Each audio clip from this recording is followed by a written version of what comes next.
मैं समझ नहीं पाता हूँ। एक्सपोर्ट इंडस्ट्री बंद करवा देंगे। मेरे देश को बदलने की ताकत है, मैं उनको बल दे रहा हूँ, ताकत दे रहा हूँ। इसके कारण कुछ लोगों को परेशानी हो रही, चाहे SC हो, ST हो, OBC हो। वंचित का जो अधिकार है, मोदी उसका चौकीदार है। जब मोदी जैसा चौकीदार हो, इसने अपनी माँ का दूध पिया है, जो आपका हक छीन सकता है। आपका इस तो नमस्कार, मैं उमेश गौतम, समग्र प्रदेश समाचार से। वर्तमान समय में UGC की बात चल रही है और चलना भी चाहिए, क्योंकि UGC पूरे देश को खंड खंड में बांटने का प्रयास है, या कि जैसा यूं कहा जाए कि वर्तमान समय में भी कुछ ऐसे राजा सत्ता दल के नेता हैं जो चाहते हैं देश को, जिस तरह से आज़ादी के बाद हमारे कुछ नेताओं ने स्वार्थ के चलते हुए देश को दो टुकड़ों में विभाजित कर दिया, उसी तरह वर्तमान समय के भी कुछ नेता उसी रास्ते पे चलते हुए जाति और धर्म के नाम पर राजनीति खेलते हुए पूरे देश को खंड खंड में बांटना चाहते हैं।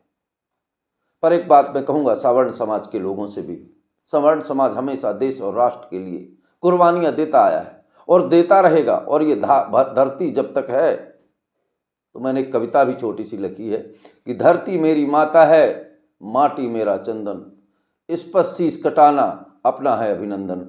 तो मैं सवर्ण समाज के लोगों को कहूँगा कि हमेशा सवर्ण समाज इस बात को करता आया है कि राष्ट्र पहले, उसके बाद सब कुछ। हमारे क्षत्रियों ने हमेशा 10-10 साल के बेटों को आज़ादी की बलवेदी पर उनकी माँओं ने तिलक लगाकर भेजा, बोला बेटे पीठ मत दिखाना। हमारे ब्राह्मणों ने जब जरूरत पड़ी, हमारे वैश्यों ने, कायस्थों ने आर्थिक रूप से इतनी मदद की कि राष्ट्र के निर्माण में, और राष्ट्र की रीढ़ की हड्डी या कहें या राष्ट्र का शरीर कहें, इन्हीं लोगों ने राष्ट्र निर्माण में अहम भूमिका निभाई। उसके बाद लोकतंत्र आया, लोकतंत्र में समय समय पर सत्ता बदलती रही, पर समय समय सत्ता बदलने के साथ साथ भी कुछ ऐसे राजा हुए जिन्होंने देश से कोई प्रेम नहीं था। आज़ादी की लड़ाई के बाद पूरे देश ने एक साथ लड़ाई लड़ी, फिर कुछ सांप्रदायिक स्वार्थियों ने उस समय भी देश को दो टुकड़ों में विभाजित कर दिया। उसी तरह के आजकल के नेता पैदा हो गए हैं, जिन्हें लोगों ने आंखों का नूर बनाया, जिन्होंने पूरे देश की जनता ने सर्वस्व स्थान दिया, वो आज देश को टुकड़े टुकड़े में बांटने की इच्छा रखते हैं। हम वो वीडियोज भी दिखाएंगे मोदी जी का, जिसमें मोदी जी कहते हैं कि मुझे मौका मिला तो मैं क्या नहीं करूंगा, और मैं ऐसा चौकीदार हूं जो दलित और इनको इतनी ताकत देता हूं कि अन्य लोगों के साथ पूर्ण दुर्व्यवहार करें। मेरी चौकीदारी में नहीं करेंगे तो कम करें, कब करेंगे। पर मैं सवर्ण भाइयों को इस बात के बाद भी समझाना चाहता हूं कि हम एक संतुलित और सामाजिक और ऊंचे लोग हैं, और हम निश्चित तौर पर ऊंची बात सोचते हैं। हम देश को विखंडित करने की बात ना सोच के शांति से समाधान और तर्क पूर्ण तरीके से ऐसे सत्ता के नेताओं को बहिष्कार करें, वो चाहे लोकतंत्र की श्रेणी में हो या राजतंत्र की श्रेणी में हो। जो देश को विखंडित करने की बात करते हैं उनसे पुरजोर विरोध नहीं, संग्राम की इच्छा रखते हैं। और ये हमारा देश है, और हमारे देश में जब भी कोई विखंडित करने की बात आएगा पूरी ताकत से लड़ जाएंगे। और आज मैं कहूँगा कि जो UGC के बारे में जगह जगह आंदोलन और धरने प्रदर्शन हो रहे हैं, उसका विरोध हो रहा है, पहले उसका मकसद समझ लीजिए। 75 सालों से देश आज़ाद हुआ और 77वां वर्षगांठ मनाया गया। 77 सालों से आरक्षित वर्ग को ऊपर लाने का प्रयास किया गया। जब देखा कि 77 सालों में अपनी योग्यता और कर्तव्य निष्ठा के दम पर ये ऊपर नहीं आ सके, मानसिक रूप से आज भी ये छोटे हैं और छोटे ही रहेंगे, क्योंकि इनकी मानसिकता ही छोटेपन की है।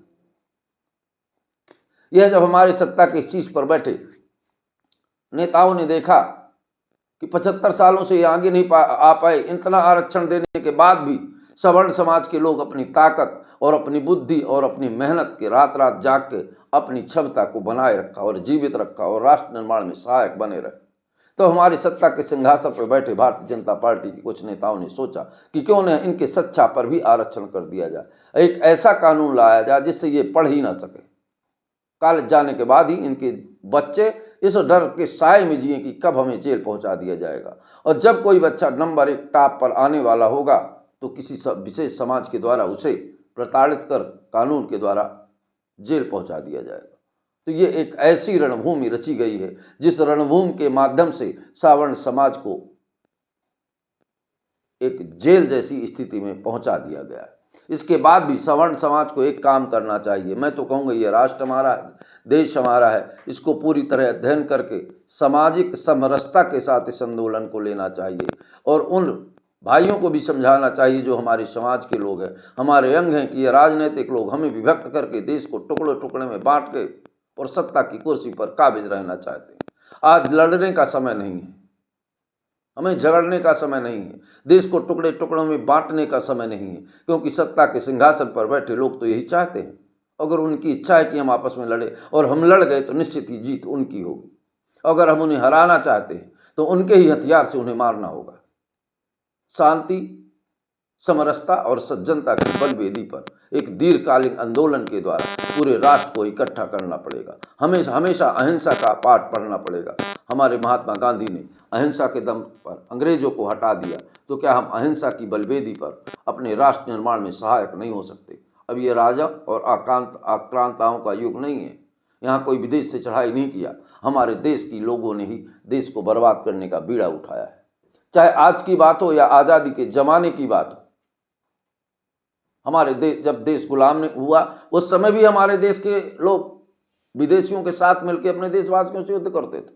जब हमारा देश आज़ाद हुआ उसके बाद भी दो टुकड़ों में बांटने वाले विदेशी आक्रांता नहीं थे, हमारे देश के ही लोगों ने इसे दो टुकड़ों में बांट दिया और वही हालात आज फिर हो गए हैं। आज फिर समाज धर्म के नाम पर लड़ता रहा और धर्म के नाम पर उसने सोचा कि क्यों ना अब जात के नाम लड़ा जाए और जिस धर्म की बुराई कर रहे थे उस धर्म को अपने साथ लिया जाए। सत्ता का ऐसा लोलुप व्यक्ति शायद जिन्ना ही था और वर्तमान समय में लोग उसी की नकल करते नजर आ रहे हैं। ये भारत है और भारत हमेशा युद्ध भूमि रहा है। अक्सर सत्ता पे रहने के वाले समाज और राष्ट्र की रक्षा करने के लिए हमारे वीरों ने हमेशा बलिवेदी पर मस्तक चढ़ाया है। और आज जिस तरह से सावर्णों को टारगेट कर या सावर्णों को, ये मोदी जी के कई बयान आपको सुनाएंगे जिनमें स्पष्ट झलक रहा है कि ये सत्ता में सबका साथ सबका विकास नहीं लिए। इनके अंदर सावर्णों के प्रति जो नफरत है, इन्होंने सोचा कि अगर 2014 के बाद मैं तुरंत करूंगा तो दोबारा मैं सत्ता में नहीं आऊँगा। इन्होंने सोचा ये 2026 और 27 के बाद मुझे सत्ता में प्रधानमंत्री बनना नहीं है, तो मैं सारी वैमनस्यता, सारा द्वेष क्यों ना निकाल लूँ। इसी के चलते इस तरह के नियम और कानून पारित किए जा रहे हैं जिससे समाज विखंडित हो जाए, देश टुकड़ों टुकड़ों में विभाजित हो जाए। ये राजनीति नहीं, ये सहृदय नहीं, ये समाज को तोड़ने की बात है। मानते हैं अगर कोई किसी के साथ गलत करता है तो उसके साथ कानूनी कार्रवाई होना चाहिए, पर अगर वो गलत इल्ज़ाम लगा रहा है तो उसके ऊपर भी कानूनी कार्रवाई होनी चाहिए। और इन 77 सालों में ये लोग इस लायक नहीं हो पाए, तो सरकार जो पढ़ते हैं लिखते हैं योग्य व्यक्ति हैं उनको कानूनी दाव पेच में फंसाकर इनको आगे करना चाहती है। ये तो निहायत शर्मनाक है। और ऐसा सोचना, जो सत्ता की बेदी पर सावर्ण नेता भी बैठे हैं, उन्हें एक बार अपना चेहरा देखना चाहिए और घर जाके अपना डीएनए टेस्ट भी कराना चाहिए कि अपने औलाद और अपने समाज के लिए और अपने राष्ट्र के लिए क्या इनका सत्तालुलुप होना ही काफ़ी है। ये हमारा भारत है और भारत की मातृभूमि पर जिस भी लोगों की गलत निगाह पड़े उसे कठिन से कठिन सजा देना चाहिए। भारत को विखंडित करने वाले लोगों को निश्चित ही नफरत के लायक है, सत्ता के लायक नहीं। मैंने बहुत पहले एक कविता लिखी थी और उस कविता के अंश मैंने जब लिखे थे तब नहीं समझा था कि इतना बुरा होगा आज जो स्पष्ट दिखाई देता है। गणतंत्र दिवस 26 जनवरी थी, इसी पे मैंने एक लेख लिखा था, बहुत पुराना गीत है मेरा, मैं वो भी आपको सुनाऊंगा ताकि आपको समझ में आ जाए कि जो सत्ता की सिंहासन पर बैठे हैं वो कैसे लोग हैं।